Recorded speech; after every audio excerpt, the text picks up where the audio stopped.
अतिथि आवे आवे अतिथि द्वार पर करो सकल सम्मान, न जाने किस भेष में आ जावे भगवान। घर से दरवाजे से कभी कोई भूखा ना जाए। जिस तुलसीवन आश्रम में आप बैठे हैं, सामने सौल की पहली छत पड़ी थी। आज भी हमें ध्यान है इस बात के लिए, 27 दिन का अन्नपूर्णा अनुष्ठान इसमें कराया गया था। 27 दिन का अनुष्ठान था और 27 ब्राह्मण बैठे हुए थे। अन्नपूर्णा स्तोत्र के पाठ चले। एक कोई महात्मा जी थे, तो वो यहाँ आए थे और उस समय हम लोग अनुष्ठान में बैठे थे। मेरा विद्यार्थी काल था पूरा, विचार ऊंचे होने चाहिए। तो उस महात्मा जी ने कहा था कि अनुष्ठान बड़ा सुंदर चल रहा है, इतने ब्राह्मण बैठे हैं, संकल्प क्या है इसमें? आज से 21-22 वर्ष पहले जो बात मैंने बोली वो सुनिए। मैंने कहा कि इसमें संकल्प ये है कि जो आश्रम बनता हुआ शुरुआत हो गई है, इस आश्रम से कभी कोई भूखा ना जाए, इसलिए अन्नपूर्णा मां का अनुष्ठान कर रहे हैं। आज तो पूरा देश जुड़ा है, कुछ भी हो सकता है। ये तो मैं तब की बात कर रहा हूं जब रेलगाड़ी के द्वारा मिस्त्रियों की पेमेंट हो रही थी, हल्की फुल्की कथाएं होती थी। 21-22वां साल है आश्रम को बने हुए। मेरा विद्यार्थी काल ही, मैं तो आज भी विद्यार्थी हूं। विचार हमेशा हमेशा से बिल्कुल ऊंचे रहे। आश्रम कोई ईंट पत्थरों से आश्रम नहीं, वहां आने वाले लोगों के लिए भोजन मिले, आने वाले लोगों के लिए जल मिले, तब तो वो आश्रम है। हम पूरे पुरातन महात्माओं की कथाएं पढ़ते हैं। वो भिक्षाटन करने को जाते थे, इंतजार करते थे कि कोई दरवाजे पर आवे। सबको जमाने के बाद जो बच जाता था तो जीम ले, नहीं तो कोई परवाह नहीं होती थी। पहले भी वन में यदि कोई लोग पहुंच जाते थे तो वो आश्रमों को ढूंढते थे, कहीं कोई आश्रम मिल जावे, वहां प्रसाद पाने को मिले।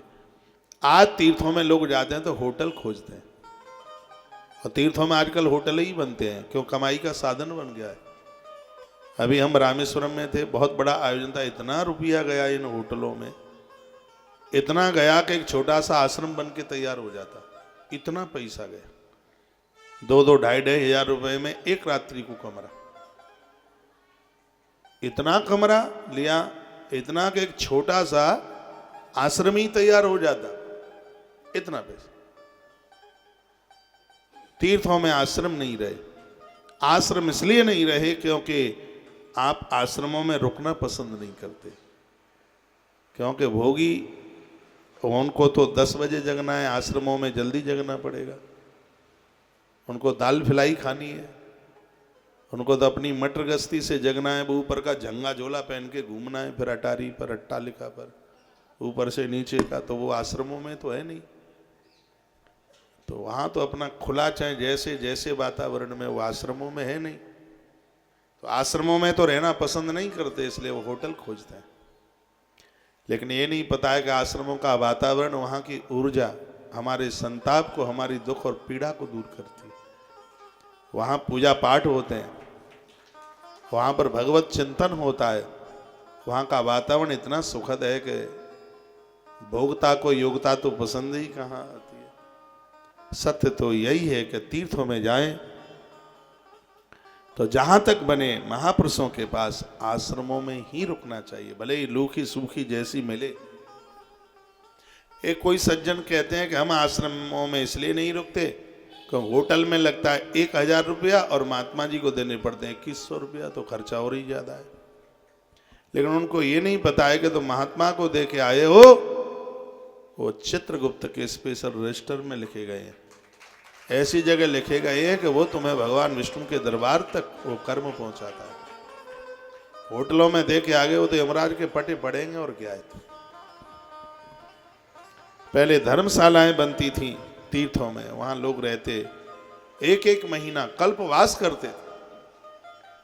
आजकल तो तीर्थों में होटलों का बहुत बड़ा धंधा हुआ है, बहुत बड़ा व्यापार, बहुत बड़ा बिजनेस हो गया। 20, 25, 50 लोगों ने एक संस्थान सा बनाया, जमीन खरीदी, सैकड़ों कमरे बना दिए, बड़ा अच्छा इनकम का साधन हो गया। यही हो रहा है।